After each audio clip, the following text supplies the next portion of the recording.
Hi guys, welcome back to another video. I'm Ben Beps and today I'll be giving you 5 tips on how you can improve your fitness videos or cinematic style fitness shoots. Could be anything, but I'm styling it more towards the 30-second, 40-second kind of Instagram commercial style cinematic fitness workout video clips, which I have been posting a few times on my Instagram over the past year. I haven't posted a lot on my YouTube at all over the past year, let alone fitness stuff. I did post that one boxing video, I know, but other than that I haven't really posted anything. So if you don't know, then I've been kind of shooting more commercial content over the past year, including a lot of stuff for PTs, gyms, and just fitness stuff which I enjoy shooting as a passion project, for example, like I did with Ethan Geary on Saturday. So I've made a few of these 30 to 40 second commercial style videos, whether they're being used commercially or not, over the past few months, and I thought I'd share some tips on how to go about shooting these in a gym environment with an athlete or a model or somebody who is being in the video.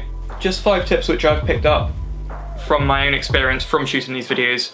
If you want to see some of those clips, check out my Instagram in the description down below and you can go and see all the videos which I've done. I've done some for Key Fitness, for George Sampson PT, obviously the one for Ethan Geary, which I haven't posted yet. There's definitely more, I just can't think of them off the top of my head. But yeah, all of them will be linked down below, or you can check out the boxing video, which will be on the eye and whichever corner, I'm not sure. So first tip of the video is pretty important. Know the workout that your athlete is going to be doing, because if you have an idea of the exercise they're going to be working through during the shoot, you'll be able to plan shots. You'll know the area of the gym environment or the fitness environment which you're going to be shooting in, so you can plan lighting if you need to bring your own lighting, or if you're using natural lighting, which angle to shoot from to illuminate the model the best.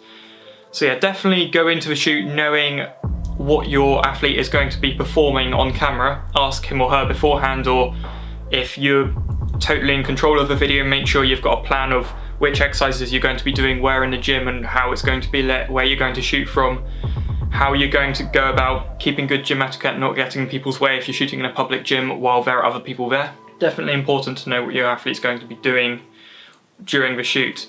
Now, if there are occasions where you go into it not knowing what your athlete's doing, maybe have a chat before the shoot with them, just so you get an idea of what they're thinking of, and then you can get them to lead you around the gym if you're not aware of the gym environment, etc., and show you what they're going to be doing if it isn't already planned before you get there on the day. Number 2 is have shot angle ideas. Yeah, so if you're doing deadlift and you've got a deadlift platform, for example, you might think, well, the light is shining best from this angle, and then if you're using natural lighting, I might want to shoot from over here because they'll look best from there, or you might want to think of getting different angles to cut between, etc. If I have an athlete who's doing 3 or 4 sets, I'll shoot from 3 or 4 different angles on 1 or 2 different lenses, so I get the different focal lengths and the different aperture blurriness, etc. when shooting them. This will allow you more creative freedom in editing. If you've got multiple shots, you can cut between them to the music, cut between them to sound effects, etc.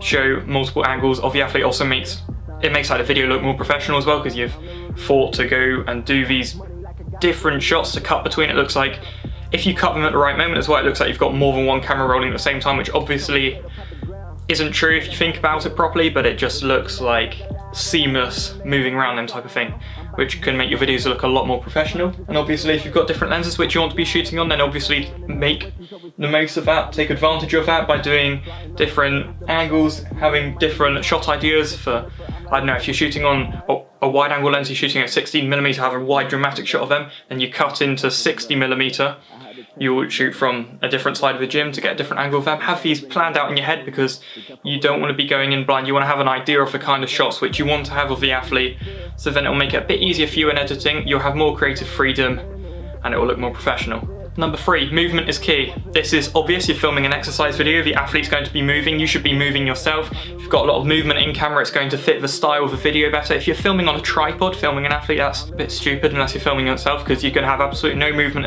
in the camera, but you're going to have all the movement in the shot, and that's going to not work very well. You want to not necessarily match the movement, but move around the athlete, have different whip pans or whatever. You could use movement for transitions, etc. It will just look a lot better. It will fit to your music better, or fit to the vibe of the video better and what the athlete is doing if you have a lot of movement in your shots. Even when I'm filming a shot where I'm just staying in one position of an athlete, I still try and do this a bit with my hands, or follow their movement up and down with the camera, because then it just adds this little bit extra to the shot, which is a massive difference in fitness workout videos. Number 4, think about filler shots. So one mistake I made when I was going into my first proper fitness shoots at a home gym for someone around the corner I know is I had all these cool ideas of workout shots, different exercise shots which I could get, which would look really good and I could edit it in a certain way. But then I had no way of starting the video, bringing it into these workout shots, or like showing weights going on a bar. It was just snap from one exercise to another, and it's just like, oh, it doesn't look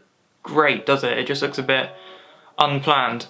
So what you should be doing is while you're on the shoot, think about getting a shot of the athlete breathing. This doesn't even have to be like planned. Like if you've got the athlete having completed a set which you've just filmed, you could keep the camera rolling, and while he's there panting like from having just done that exercise, you can just pan around him a little bit. You don't even have to tell him the camera's rolling, you can pretend like you've finished the shot or whatever and have like this really, I can't think of a word, like casual shot, as if, there's a word for it, I'm sure you know what I mean, but I can't think of it right now. It's as if nothing was planned and you're just shooting what's actually going on in real life without them knowing there's a camera there type of thing. That will look so good. I've done that multiple times, to be honest. I did one of Ethan on Saturday, definitely. I'll roll that over the clip right now.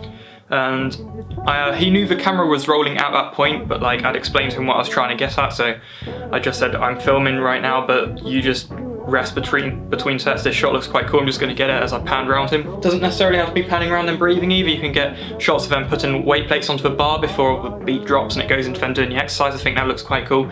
You can get shots, wide shots of the gym environment. One of the first shots I got for Ethan was a low down of his feet when he was walking towards a lat pull down. I did a similar thing for Katie Barrable when I was filming her dance video back in April. I had a low shot of her feet walking into like the stage, not really a stage, but like the dance hall, and then I brought it out to a wider shot as she got into the dance moves, etc. So just ideas of shots that you could use to bring it in before the beat drops, or to set the scene of putting the weights on the bars, or to show the environment the athlete's going to be working in before you show them doing the exercises. They are key to making a video look professional, making it flow well, and setting up the environment, storytelling. Number 5 is follow movements and patterns. Back to what I was saying earlier about movements, but just developing that point a bit more. If you have an athlete in the video who's doing deadlifts, that's a very specific range of motion, like going up and then down and then up. So you might want to follow that movement when you are filming. You could, like in the camera, you could move up and down as they're doing that. Like, sorry, it's all Ethan Gear examples, but I've just done a shoot with him the other day. I remember he was doing lat pull down, did the same thing with him. Moved the camera down and up as the bar was going down and up when he was doing the lat pull downs. Following the movement which the athlete or model is doing is more dynamic. It adds a bit more to your movement shots, which I'd already said you should have movement in your shots, but then if you are following the athlete's movement, that's a lot more dynamic and makes it look even more professional, and you can use that to really transition into another shot. If you like go up and down, then whip pan down, then you whip pan down again into the next shot, and then you go up and down, it will all be completely seamless and it'll flow really well and add that extra bit to your video, which will honestly up the production value by quite a lot, even though you're not spending anything more on it. It's just a cool technique from experience. So yeah, those are my 5 tips for how you can improve your fitness videos, or 5 tips to make a better fitness video, make a good fitness video if you haven't done it before, for example. Yeah, hope you enjoyed, hope you found some value in this video. If you did, I'd really appreciate it if you liked the video. Subscribe if you're new, turn on notifications so you can see more of these videos when they're uploaded in the future, and I'll see you in the next one. Goodbye, hasta luego.